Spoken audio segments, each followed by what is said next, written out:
Hi guys, welcome to another video. I have 3 bags that I have fallen out of love with. Are they regrets? Are they mistakes? Or have I just changed my tastes and my loves and wants and needs over the years? It's very difficult to say, but these 3 are I just don't love them anymore. So what do I do with them? Let's get going. So my latest video talks about the bags that I would swap for another version of if I could. And whilst doing that, it just made me think that these 3 bags in particular, I just don't love them. I just don't love them and I don't know what to do with them. So I need a little bit of your help. The first one, I do know what to do with it. And we'll come on to the other ones. So I'll start with the first one. This probably comes as no surprise. This is my gorgeous denim Chanel 19. And guys, there is literally nothing to note on this bag. It is beautiful. I've always loved this bag. And from the minute I saw it in that Paris store, and the guy that was coming out with the stockroom had it in his hand and I could not take my eyes off it. And then I just held it. I wouldn't let it go. And I knew it was coming home with me. So why am I now saying that do I regret it? Was it a mistake? Why don't I love it anymore? And I've been trying to sort of understand this myself. And I honestly think I've just changed and evolved over the last 2 and a bit years. I bought this, I think it was 2.5 years ago, and I think I've just explored other things more recently. I've looked at different colours and different textures, and there's just different things that I want to explore, and this just doesn't really fit anymore. I'm sort of loath to use it just because it could get damaged. It's held up so well, but I really haven't used it that much. And I think there lies the problem. I just don't reach for it. I wish the crossbody was slightly longer. That isn't the thing that stopped me wearing it. I think I just have other bags that I reach for when I could use this. We do not get decent weather in the UK most of the time. And therefore this is a real summer stroke sunny day bag. I would never take this out in the rain. So it doesn't get a lot of opportunity to be one. And I knew that when I bought it. I just fell for it and I loved it. And I've always said, if you love it so much and you feel you really want it, then you're listening to your gut. And actually it's not a mistake. It's not a regret. It's just that at the time I loved it. And now 2.5 years on, I don't as much and I don't use it. So what do I do in the case of something like this? I would love to swap this for a leather version. I just think I would use it more. I just think it would suit our weather more. I think it would suit me more. I don't know. But if I don't have the opportunity to swap it, then I will sell it. I will sell it. And I am 100% sure that this, it just doesn't have a place in my collection anymore. And that's okay. We're allowed to change and move and grow and evolve and try different things. And it doesn't mean that it is a regret. It just means that times have moved on. And that's okay. And if I can get a decent price for this, then I will sell it. If not, I will keep it because I don't want to give it away, if that makes sense. It deserves a decent price and a decent home. And I know it's just a bag, I know. But yeah, this is the first one. I just don't love it anymore. I just don't. The reason that I have half thought about letting it go before and then not is for one reason only, and that is because I bought this when I was in Paris and it brings back such sentimental memories for me. I was with Amelia from Amelia Rose's Closet when I bought this, and it comes with the white box and the packaging from the Rue Cambon store, and we had such an amazing trip, and that was the start of my friendship with Amelia. And because of that, I'm just a sentimental Sally, as Amelia says. But over the last few months, when I've thought about it more, I've thought, no, you can't hold on to something just because of sentiment, because You still need to love it, you still need to use it. If you hold on to something for sentimental purposes because you love it, even if you don't use it, then that's okay. But I just don't love this, and I still have the amazing memories, so that is the thing that I'm holding on to. And yes, giving it away, selling it, whatever. I'm giving away the Rue Cambon white packaging, which again is so special. But then somebody else can make this special for them, and I can always go back to Paris another time, and I'm sure that I will, and I will be able to shop in that store again. Or if I don't, it doesn't matter. It really doesn't matter. So yeah, this is the first one.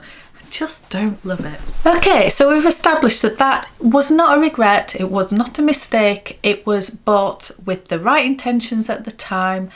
And I have loved that bag, and I now have fallen out of love with it. And there's another one that's sort of in the same vein, and it is my Caro bag. Now, I have raved about the Caro bag, and I do love this bag. So don't get it wrong, because I know I've got videos saying this is so underrated, and it is. It is beautiful, and there is nothing that there's no criticism of it at all. The only thing that I wish is that I'd gone for the slightly bigger size, because, and that has only come into my head more recently. When I first bought this, I just thought it was perfect. It was brilliant.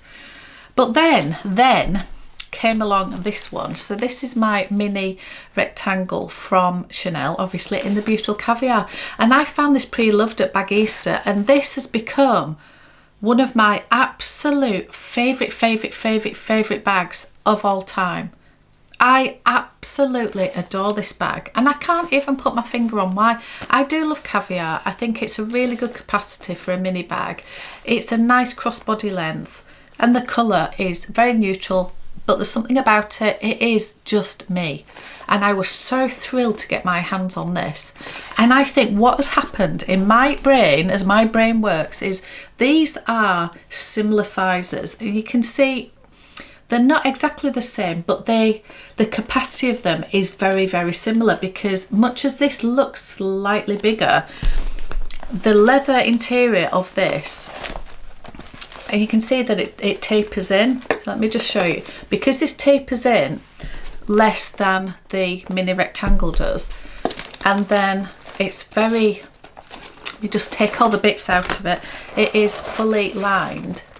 It is actually a smaller capacity than you probably think it is from the outside of the bag. So it still fits a fair amount in. It is a mini bag.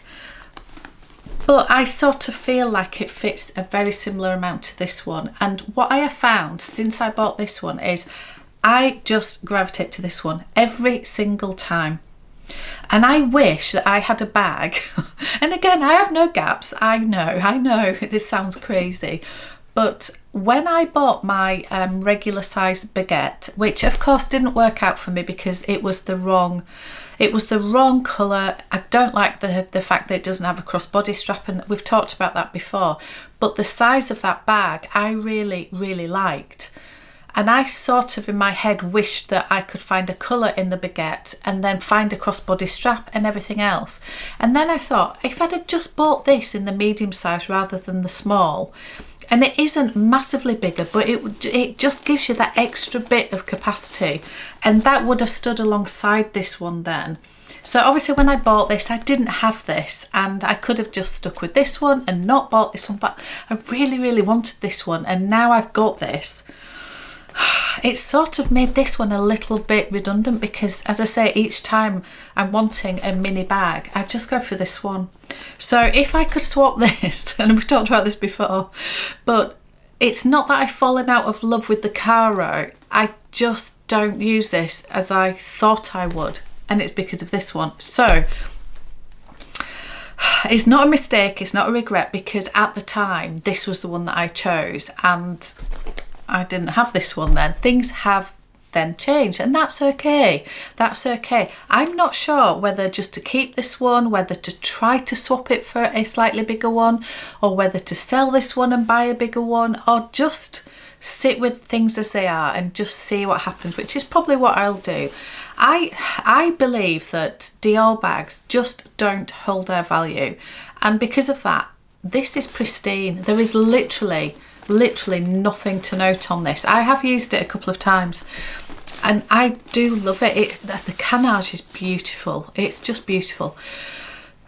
But I don't think I will get anywhere near what I paid for this, obviously, because it will become pre-loved. And would I give it away? Absolutely not. So I do think this is one that I will probably keep. We will see as time goes on. I just wish it was a little bit bigger. Anyway, I do love it. So I'm sort of falling out of love with it, but I sort of haven't. I've fallen out of love with the size of it. Let's put it that way. Okay guys, and the third bag that I have fallen out of love with, again, may or may not be a surprise to you guys, and it is this one. This is my Constance, and yeah, I'm just keeping all the felt on it. I love the look of this bag. I really do, and I've talked about this bag quite a lot. So what is my problem? Why have I fallen out of love with it?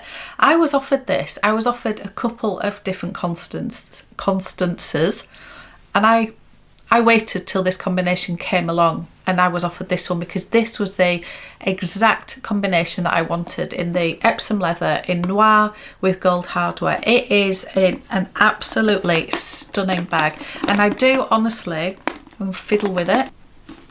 There we go. I honestly love this bag. I do think it is beautiful. I love the H. I know not everybody does, but I do. So what on earth is my problem? What is your problem with this? Well, there's two things that really bug me. The first, and I've talked about this before, is the hardware, not the H, not the aesthetic of it. It just scratches or shows fingerprints. I have literally spent so long. I polish it, I keep it really lovely, I put the felt on it, and then as soon as I look at it again, I just think, oh, it just needs another polish. So I'm constantly trying to keep it to look nice. And obviously the minute that you use it, you have to put your hands on here in order to open it. And it scratches so easily. Mine is not horrendously scratched, but for the amount of times that I've used it, it sort of is, and it just bugs me. It bugs me why the hardware has to be so delicate. I think from afar it does look beautiful, and you really can't see the scratches until you get really close to it, but I know that they are there, and it just annoys me, and therefore I don't tend to use it as much because I don't want to scratch it anymore. So as soon as in my head I start to think about, I'm falling out of love with this bag, I then don't use it because I'm thinking, don't scratch it, don't touch it, don't do anything, just in case that you do end up selling it. So at that point, I may as well just sell it because it's left the building, if that makes sense. It's already left the building, and I'm not going to damage it any more than it already is if I am thinking of selling it. So in my head, it sort of just has to go. So that is the first thing that annoys me. And the second thing is the straps. And again, I've talked about this before. Doubled up like this, it is a really lovely shoulder bag. And it is beautiful. And it's very comfortable, and it's quite lightweight. You can fit lots in. It's a beautiful bag. If Hermes had just made the strap that little bit longer, then I could wear it crossbody. And that is how I prefer to wear a bag. I don't tend to wear it on the shoulder. I don't prefer that way of carrying a bag. I like a crossbody, and I also like a top handle. I don't like a long shoulder at all. I never ever wear any bags long, like a long one shoulder strap. And doubled up, this is the only way that I would wear this. And therefore, yeah, it tends to just be if I'm going out for the evening, but I have got so many. I'm very, very blessed to have so many other options. I never reach for this. And as I said, once it gets in my head that I am falling out of love with something, I am not going to touch it because I don't want to damage it anymore. So in my brain, I think this might be on the chopping block. We will see. The Constance is beautiful, and it's supposed to hold its value. We will see. I will just see what comes along. I am not going to let this go for a price that I am not happy with, put it that way. I just think it's too special a bag. So what has stopped me selling this already? Well, firstly, I wanted to give it a go. And as I said, I haven't given it a go because I don't want to damage it any further. I don't want to give it any more scratches. So I haven't given it a go, and I'm not likely to. And I think the other reason that stopped me before is these bags are so hard to get. And my SA, who left Hermes, and that's a whole other story, isn't it? But he helped me so much to get this. So part of me feels really guilty that I don't love it anymore because I desperately wanted it, and he did his best and came through twice with 2 different constances to offer me. So I feel really guilty, which is crazy because it's my bag to do with whatever I want. But there is part of me that just thinks, oh, it's a Hermes bag, maybe you should keep it, oh, who knows in the future, blah, blah, blah. So yeah, I'm slightly undecided with this in how to let it go. But again, we will see. I would love, guys, for you to give me your advice. Should I hold on to these until the market recovers a little bit more? Is the market going to recover? How long will I wait until that's the case? Do I just cut my losses and let these things go? What do you guys think? Do I just keep them, love them, try to use them? Does it matter how many bags we have? Does it matter that I have other options? At least they were there. If I do want to in the future use them again, let me know what you think, guys. Anyway, thank you so much for watching. I'll see you on another one.